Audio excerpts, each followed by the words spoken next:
What if you discovered that your family's legacy had been stolen right from under your feet? My name is Lena McAllister, and I've never known a life without dirt under my fingernails.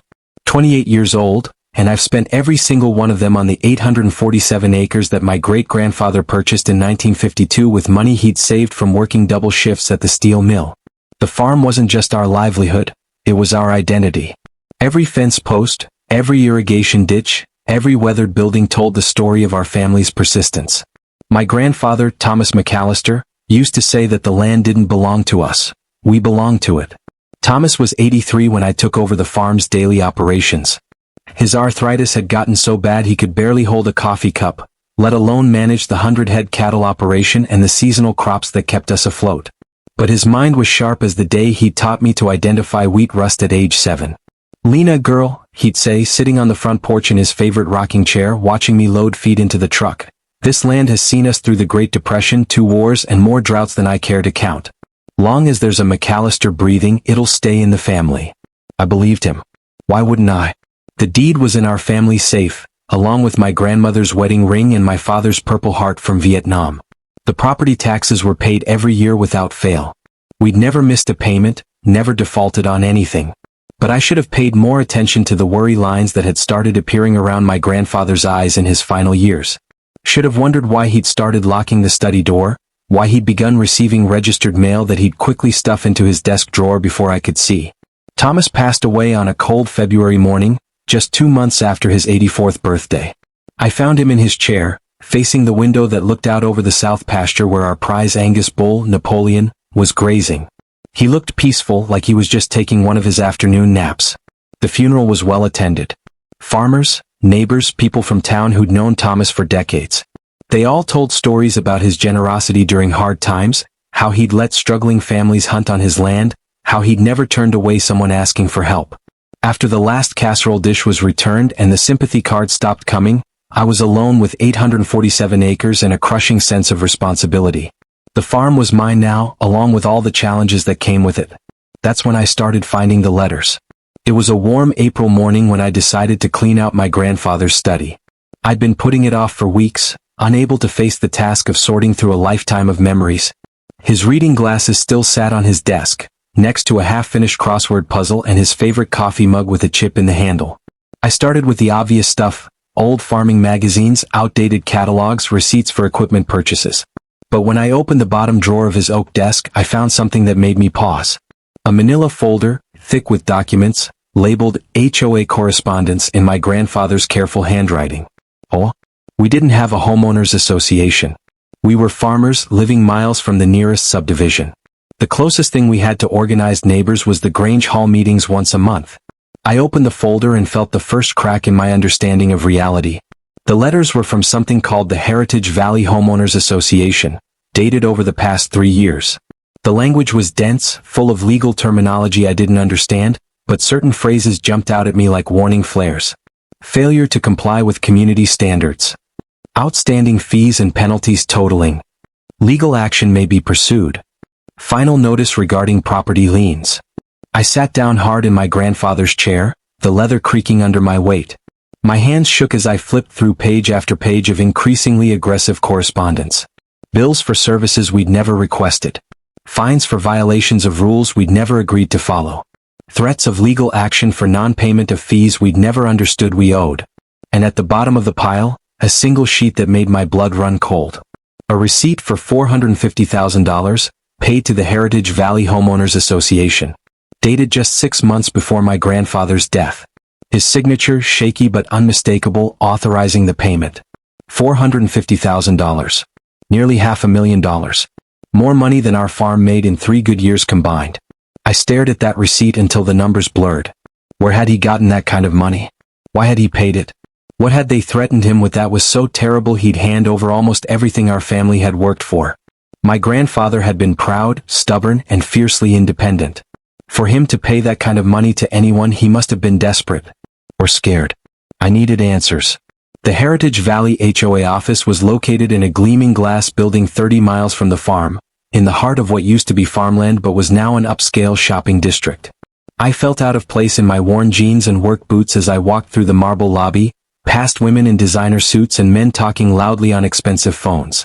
The receptionist, a perfectly groomed woman in her 40s, looked at me like I'd tracked mud across her Persian rug. "I'd like to speak with someone about my grandfather's account," I said, setting the folder of correspondence on her pristine desk. "Thomas McAllister. There seems to be some confusion about payments made to your organization." She glanced at the papers with barely concealed disdain. "Mr. McAllister's account has been settled. All matters regarding his property have been resolved through proper legal channels." "What property? What legal channels? I own that land now, and I don't understand what any of this means." Her smile was arctic. "I'm sorry, but I can't discuss confidential matters with unauthorized parties." Mr. McAllister signed all necessary documentation, and the Heritage Valley development is proceeding according to plan. Heritage Valley development? What development? But she was already turning back to her computer, dismissing me with a wave of her manicured hand. "If you have further questions, I suggest you consult with a qualified attorney. Good day." I stood there for a moment, anger and confusion warring in my chest. Then I gathered up my papers and walked out, my boots echoing against the marble floor like gunshots. Back in my truck, I sat in the parking lot and called the only lawyer I knew, Sam Morrison, who'd grown up on the farm next to ours before going off to law school. We'd been friends since childhood, and he was one of the few people who understood what the land meant to families like ours. "Sam, it's Lena McAllister. I need help. Something's happened with Grandpa's farm and I don't understand any of it." His voice was warm, familiar. "Lena, I was sorry to hear about Thomas. He was a good man. What's going on?" I explained about the letters, the payment, the hostile receptionist who treated me like a criminal. Sam listened without interrupting, and I could almost hear him thinking on the other end of the line. "Lena," he said finally, "this doesn't sound right. HOAs don't have jurisdiction over agricultural land, especially property that's been in farming use for decades. Can you bring those documents to my office? I think we need to take a closer look at this." Sam's law office was in the old courthouse building downtown, a far cry from the glass palace where the HOA operated. His secretary, Mrs. Henderson, had taught both of us in Sunday school and greeted me with a hug that smelled like lavender and old books. Sam looked older than I remembered, with gray threads in his dark hair and lines around his eyes that spoke of too many late nights and difficult cases. But his handshake was firm, his smile genuine. "Show me what you've got," he said, settling behind his desk with a cup of coffee that looked strong enough to wake the dead. I spread out the documents, watching his expression grow more serious with each page he read. He made notes, cross-referenced dates, and occasionally muttered things under his breath that I couldn't quite catch. After an hour, he sat back and looked at me with something that might have been pity. "Lena, your grandfather was being extorted." The word hung in the air between us like smoke. "Extorted?" Sam nodded grimly. "This Heritage Valley HOA. They're not a real homeowners association. They're a front company created specifically to target rural landowners. They file documents claiming jurisdiction over agricultural properties, then begin billing for services and compliance with made-up regulations." I felt sick. But how is that legal? It's not. But it's incredibly difficult to fight, especially for elderly property owners who don't understand the legal system. They file liens, threaten foreclosure, make it seem like they have legitimate authority. Most people get scared and pay rather than risk losing their land. But $450,000 was probably everything your grandfather could scrape together. They likely threatened immediate foreclosure, claimed they had the legal right to seize the property for non-payment of fees. Thomas probably mortgaged the farm, cashed in his life insurance, sold everything he could to raise that money. The room felt like it was spinning. "So what happens now? Can we get the money back?" Sam's expression told me the answer before he spoke. "The money's probably long gone, filtered through shell companies and offshore accounts. But that's not your biggest problem right now." He pulled out a different folder, one I hadn't seen before. "I did some research after you called. Lena, the Heritage Valley development is real. Construction permits, environmental impact studies, investor prospectuses. Someone is building a luxury resort on your family's land." "But how?" "I have the deed." "Show me." I went out to my truck and retrieved the deed from the folder where I'd kept all my grandfather's important papers. Sam studied it carefully, comparing it to documents he'd printed from the county records office. "This is a copy," he said finally. "What do you mean, a copy?" "The original deed is on file with the county, but it's been modified. According to these records, Thomas McAllister sold 400 acres of the farm to Heritage Valley Holdings 6 months ago, for the sum of $1. The room went silent except for the tick of the old clock on Sam's wall. That's impossible. Grandpa would never. Look at the signature. I looked. It was Thomas McAllister's signature, shaky but recognizable. Notarized and witnessed, dated just 2 weeks before he paid the $450,000. They forced him to sign over half the farm, I whispered. Threatened him until he had no choice. And then charged him $500,000 for the privilege, Sam said quietly. Lena, this is one of the most sophisticated land scams I've ever seen. They don't just steal the money, they steal the land too. I stood up abruptly, pacing to the window that looked out over Main Street. Below, people were going about their normal lives, unaware that my world was collapsing. There has to be something we can do. Some way to fight this. There is. But it won't be easy and it won't be safe. I turned to look at him. What do you mean not safe? Sam leaned forward, his voice dropping. Lena, operations like this don't work without protection. Corrupt officials, judges who can be bought, law enforcement that looks the other way. If we start digging into this, we're going to make some very powerful people very angry. I don't care. You should. Because they've already killed for less than what's at stake here. The next 3 weeks passed in a blur of research, phone calls, and growing dread. Sam and I worked together, pulling threads and following paper trails that led deeper and deeper into a web of corruption that stretched from our small farming community all the way to the state capitol. The Heritage Valley HOA was owned by a company called Meadowbrook Development, which was owned by another company called Prairie Holdings, which was owned by a trust registered in the Cayman Islands. Each layer made it harder to trace the real ownership, but Sam had contacts and resources that gradually peeled back the corporate veils. What we found was staggering. Heritage Valley was just one of dozens of fake HOAs operating across 3 states, all feeding money and property into the same network of shell companies. They targeted elderly rural landowners specifically, people who were isolated, proud, and unlikely to seek legal help until it was too late. My grandfather hadn't been their first victim. Or their last. Look at this, Sam said, spreading aerial photographs across his desk. They've done this same scam in 17 counties over the past 5 years. Always the same pattern. Target a large agricultural property, create a fake HOA, extort money and force a land sale, then flip the property to legitimate developers for 10 times what they paid. I studied the photos, seeing farm after farm that had been converted into golf courses, shopping centers, luxury housing developments. Generations of family heritage erased, replaced by profit margins and investor returns. How much money are we talking about? Conservative estimate? $200 million. And that's just the properties I can document. Jesus. It gets worse.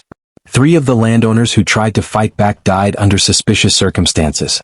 Car accidents, house fires, sudden heart attacks. All ruled accidental or natural, all within weeks of filing legal challenges. A chill ran down my spine. You think they were murdered? I think this organization doesn't leave loose ends. And Lena, you and I are about to become very loose ends. But I was past caring about the danger. The anger that had been building since I found those first letters had crystallized into something cold and hard and unbreakable. Then we better make sure we document everything before they try to stop us. Sam smiled grimly. I was hoping you'd say that. We worked 18-hour days, building a case that would expose not just the Heritage Valley scam but the entire network.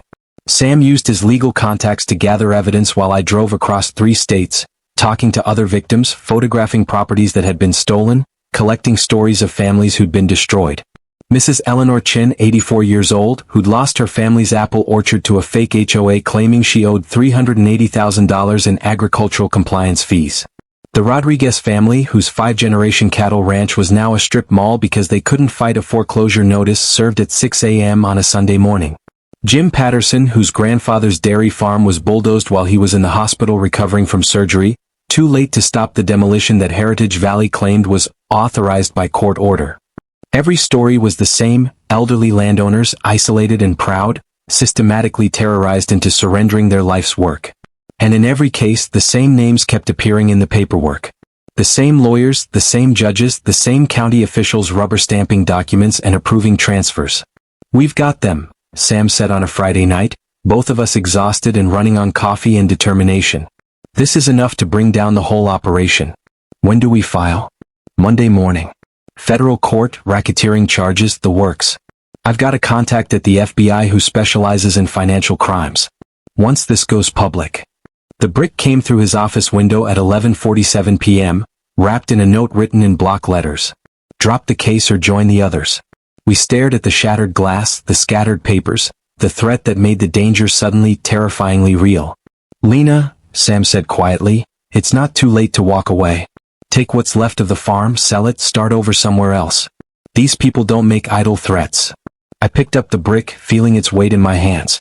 Somewhere out there, people were sleeping in beds purchased with money stolen from my grandfather. Living in houses built on land that should have been mine. No, I said. We file on Monday. We filed the federal lawsuit on Monday morning at 9 a.m. sharp. By noon, my phone was ringing with calls from reporters. By 3 p.m., the story was on the front page of the regional newspaper's website. By evening, it had been picked up by the state news networks. The response was swift and vicious. Tuesday morning, I woke up to find my mailbox destroyed, my driveway covered in nails, and a dead coyote hanging from my front gate. The message was clear: you're next. But I also woke up to something else, emails from other victims, people who'd seen the news coverage and wanted to share their own stories.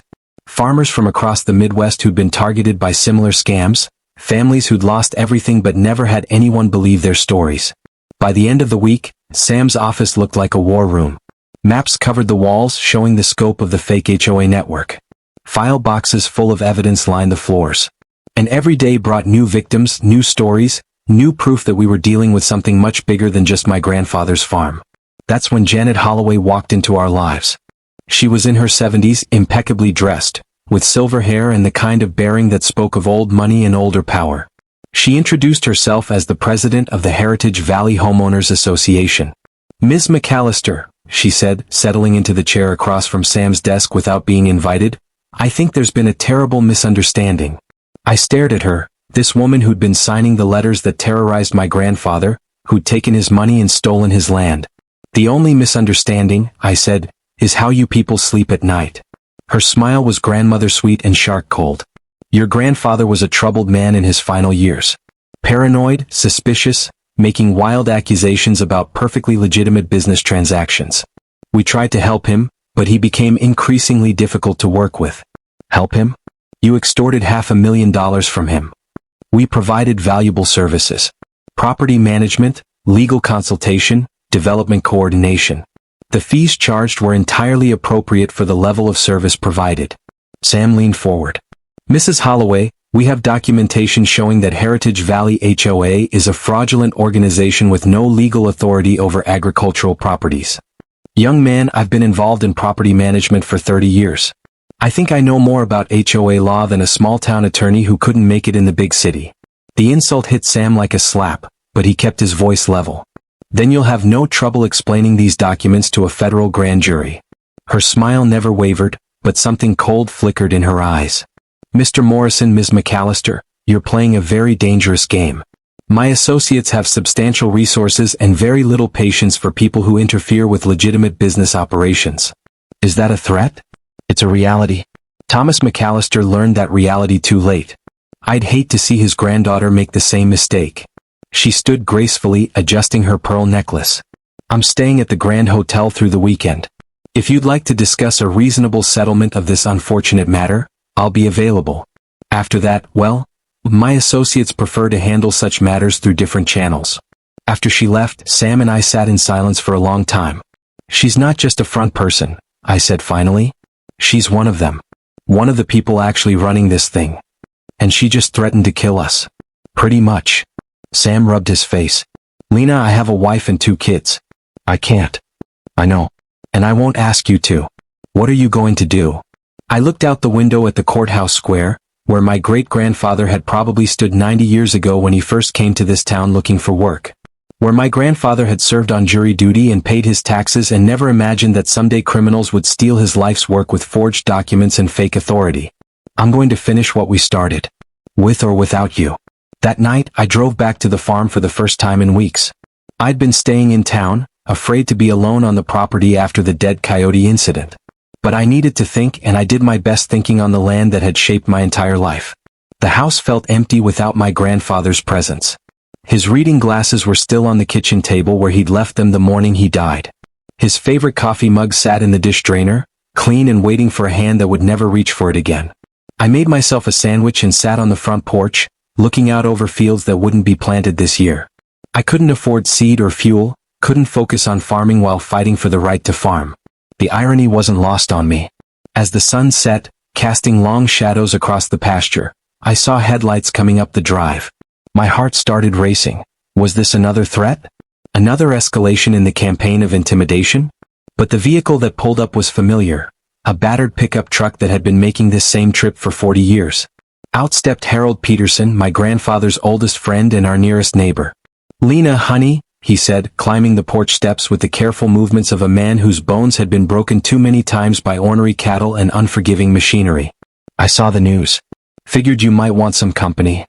Harold was 78 years old, built like a fence post, and had never spoken more than 10 words at a time in all the years I'd known him. But he settled into my grandfather's chair like he belonged there, and for the first time in weeks, I didn't feel completely alone. We sat in comfortable silence for a while, watching the stars come out over the fields. Finally, Harold cleared his throat. "Your grandpa came to see me about 3 months before he passed. Said he was in trouble, needed advice. I ain't never seen Thomas scared of anything, but that day he was scared." I leaned forward. "What kind of trouble?" "Said he'd gotten mixed up with some people, signed some papers he shouldn't have. They were threatening to take the farm, said they'd make it so you couldn't inherit nothing but debt and legal problems." "Did he tell you about the HOA?" Harold nodded slowly. "Said they had judges bought, politicians in their pocket. Said they could make people disappear if they caused too much trouble. Thomas was afraid they might hurt you if he didn't cooperate." My chest tightened. My grandfather had paid that money, signed over that land, not because he was weak or confused. He'd done it to protect me. "Harold, why didn't you tell me this before?"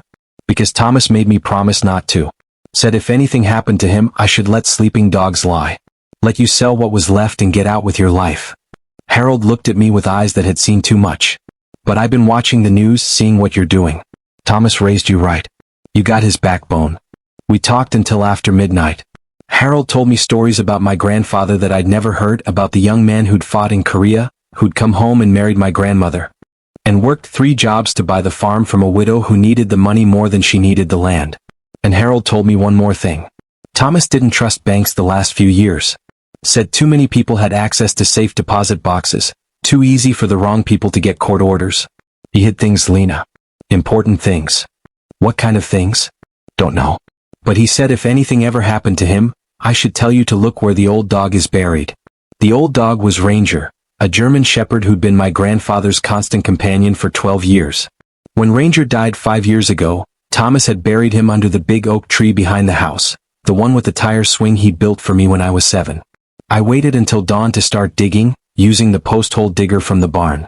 3 feet down, my shovel hit something that wasn't earth or tree root. A metal box, wrapped in plastic, protected from moisture and time. Inside were documents that changed everything I thought I knew about the case. My grandfather had been more than just a victim. He'd been an investigator. The box contained photographs, financial records, correspondence, and detailed notes written in his careful handwriting. He'd spent the last 2 years of his life building a case against the Heritage Valley operation, documenting their crimes, tracking their connections, recording their threats. But what shocked me most was a letter addressed to me, written in his final weeks. Lena, if you're reading this, then they got me and you're trying to fight back. I'm proud of you for not giving up, but scared of what they might do to you. I should have told you about this while I was alive, should have prepared you better.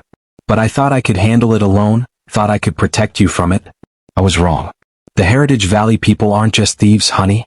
They're part of something bigger, something that goes all the way to Washington. The woman who runs things, Janet Holloway, used to work for the Department of Agriculture. She knows how to use government databases to target vulnerable farms. She knows which judges to bribe and which politicians to buy. But I found something she doesn't know I found. Her real name isn't Janet Holloway. It's Janet Moresby, and she's wanted by the FBI for a land fraud case in Montana that went bad 3 years ago. A family died in that case, Lena. A house fire that wasn't accidental.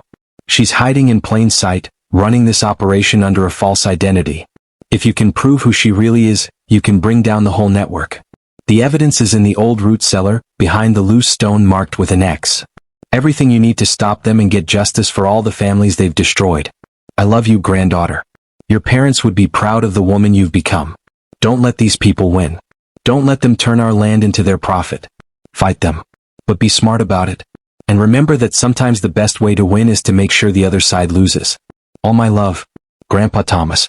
I sat there in the dirt beside Ranger's grave, holding my grandfather's final words and feeling the weight of his legacy settling on my shoulders. He died not as a victim, but as a soldier who'd gathered intelligence for a war he couldn't finish. But I could. The root cellar hadn't been used in 20 years. It was a relic from my great-grandfather's time, built during the Depression when families stored potatoes and canned goods through the winter. The entrance was nearly hidden by blackberry vines, and the wooden steps creaked ominously as I descended into the musty darkness. I found the stone my grandfather had marked with an X, loose in the foundation wall. Behind it was a space that had been carefully hollowed out, containing a waterproof case filled with documents that made my hands shake as I read them. Financial records showing money transfers from Heritage Valley to bank accounts in 7 different countries. Photographs of Janet Holloway meeting with county commissioners and state legislators. Audio recordings of phone conversations where she discussed bribing judges and intimidating witnesses. And a complete dossier on Janet Moresby, the identity she'd abandoned after a land fraud scheme in Montana resulted in the deaths of an entire family, parents and 2 children who died in a house fire just days before they were scheduled to testify against her operation. The FBI had issued a warrant for her arrest, but Janet Moresby had vanished. Plastic surgery, new identity documents, and enough stolen money to buy her way into a new life as Janet Holloway, respectable businesswoman and community leader. My grandfather had connected the dots, matched the facial recognition software results, tracked the paper trail that proved the woman terrorizing him was a wanted fugitive. But he'd hidden the evidence instead of using it, afraid that exposing her would put me in danger. I understood his fear, but I also understood that hiding was no longer an option. Janet Holloway had already threatened to kill me. The only way to survive was to make sure she couldn't. I photographed every document, uploaded copies to cloud storage accounts, and mailed packages to attorneys and journalists in 3 different states. If anything happened to me, the evidence would still surface. Then I called Sam. "Meet me at your office," I said. "And call your FBI contact. I've got Janet Holloway's head on a platter." The FBI task force arrived in town the next morning like an occupying army. Black SUVs, agents in suits, and warrant papers that sent county officials scrambling to lawyer up and distance themselves from Heritage Valley. Janet Holloway was arrested at the Grand Hotel while eating breakfast, her face going white as Agent Sarah Chin read the warrant charging her with racketeering, fraud, identity theft, and 4 counts of murder in connection with the Montana case. But the arrests were just the beginning. The Heritage Valley network had tentacles everywhere, county commissioners who'd rubber-stamped fraudulent documents, judges who'd issued illegal foreclosure orders, lawyers who'd filed false liens. Within a week, 17 people were in custody and the entire operation was unraveling. I testified before the federal grand jury for 6 hours, telling my grandfather's story and presenting the evidence he'd died to gather. The prosecutors assured me that the case was solid, that justice would be served. But they also warned me that justice was different from restitution. The money was gone. The $450,000 my grandfather had paid, along with millions stolen from other families, had been filtered through so many shell companies and offshore accounts that it might never be recovered. And the land was another problem entirely. Even though Heritage Valley had obtained the property through fraud, they'd already sold it to Meadowbrook Development, which had sold it to other companies, which had sold parcels to individual buyers. Some of those buyers were innocent investors who'd paid fair market value for what they believed was legitimately available land. Untangling the ownership would take years of litigation, and there was no guarantee I'd ever get the farm back intact. "I'm sorry, Lena," Agent Chin said after my final interview. "We can put these people in prison for the rest of their lives, but we can't undo all the damage they've done." I understood. Justice and restoration weren't the same thing. But I wasn't done fighting. While the FBI built their criminal case, I launched my own campaign. If I couldn't get my land back through the courts, I'd get it back through public pressure. I started a blog called Heritage Stolen, documenting not just my grandfather's story but the stories of every family that had been destroyed by the Heritage Valley network. I posted photographs of the stolen farms, interviews with the victims, evidence of the corruption that had enabled the thefts. The blog went viral within a month. Reporters from national news networks came to interview me. Documentary filmmakers wanted to buy the rights to my story. Politicians suddenly discovered they'd always been opposed to rural land fraud. But more importantly, people started to care. Meadowbrook Resort found itself facing daily protests. Investors pulled out of the project. Construction workers refused to work on stolen land. The luxury development that was supposed to be Heritage Valley's crown jewel became a public relations nightmare. Janet Holloway's trial began in federal court 6 months after her arrest. I attended every day, sitting in the front row where she could see me, making sure she knew that Thomas McAllister's granddaughter wasn't going to disappear quietly. The prosecution's case was overwhelming.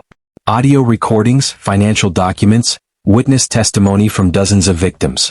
Janet's defense team tried to claim she was just a businesswoman who'd been deceived by others, but the Montana murder charges made that argument impossible to sustain. On the day they played the recording of her threatening to kill me and Sam, I watched her face crumble. She knew it was over. The jury deliberated for less than 4 hours. Guilty on all counts. As they led her away in handcuffs, she looked directly at me and mouthed 2 words, "This isn't over." But it was over for her. The judge sentenced Janet Moresby, aka Janet Holloway, to life in federal prison without the possibility of parole. The courtroom victory over Janet Holloway felt like a hollow triumph as I drove back to the farm that evening. The land was still fractured, half of the 847 acres lost to developers who claimed they'd bought it in good faith. The money my grandfather had poured into the Heritage Valley scam was gone, scattered across offshore accounts we'd likely never trace. But the fight wasn't over, not for me, not for the McAllister legacy. I sat on the porch, the same one where my grandfather had watched over the fields, and opened the blog that had become my weapon. Heritage Stolen wasn't just a record of loss anymore, it was a rallying cry. Messages poured in from families across the country, people who'd been cheated out of their land by similar scams. They called themselves the Stolen Heritage Alliance and they wanted to fight together. With Sam's help, I turned the blog into a non-profit organization. We hired a team of young lawyers, hungry, idealistic, and unafraid to take on corporate giants. We filed class action lawsuits against the developers who'd purchased stolen land, arguing that no one could claim good faith when the chain of title was built on fraud. It was a long shot, but public pressure was on our side. The protests outside Meadowbrook Resort had grown, and social media amplified our cause. Hashtags like #SaveOurFarms and #HeritageStolen trended for weeks. One evening, as I was sorting through new evidence sent by a farmer in Iowa, Harold Peterson's truck pulled up the drive. He carried a small wooden box, weathered and heavy, that he'd found in his own barn, tucked behind a stack of hay bales. "Thomas left this with me," he said. "Told me to give it to you when the time was right." Inside was a single document, a handwritten will, dated a month before my grandfather's death, notarized by a lawyer I didn't know. It wasn't just a will, it was a battle plan. Thomas McAllister had left the remaining 447 acres of the farm to me, but he'd also included a provision. If the land was ever threatened by fraud or seizure, it could be placed in a conservation trust, protected forever from development. I called Sam immediately. "Can we use this?" He read the document carefully, his lawyer's brain working overtime. "This is gold, Lena. It's a legal firewall. If we can get the trust established before the developers finalize their permits, we can lock up the remaining land. They'll never touch it."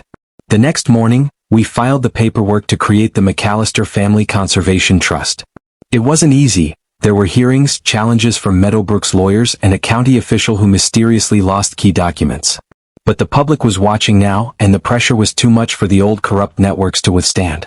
The trust was approved in a packed courtroom, with farmers from 3 states cheering in the gallery. The developers, facing mounting legal fees and public backlash, started to crack. One by one, they began negotiating settlements. By the end of the year, I'd clawed back 200 of the 400 stolen acres, deeded back to the trust in exchange for dropping individual lawsuits. It wasn't the whole farm, but it was a start. The remaining 247 acres were still in limbo, tied up in court, but I had a team of lawyers and a growing movement behind me. We weren't just fighting for my land anymore, we were fighting for every family who'd been robbed. I stood under the oak tree where Ranger was buried, looking out over the fields that were still ours. The trust ensured that no developer could ever touch this land again. It would stay farmland, wild and free, just as my grandfather had wanted. I planted a new oak sapling next to Ranger's grave, a symbol of the roots we'd reclaimed and the ones we'd keep fighting for. The Stolen Heritage Alliance grew stronger every day. We opened chapters in 6 states, funded by donations from supporters who'd read our story. I traveled to meet other victims, sharing their pain and their hope, helping them file their own lawsuits.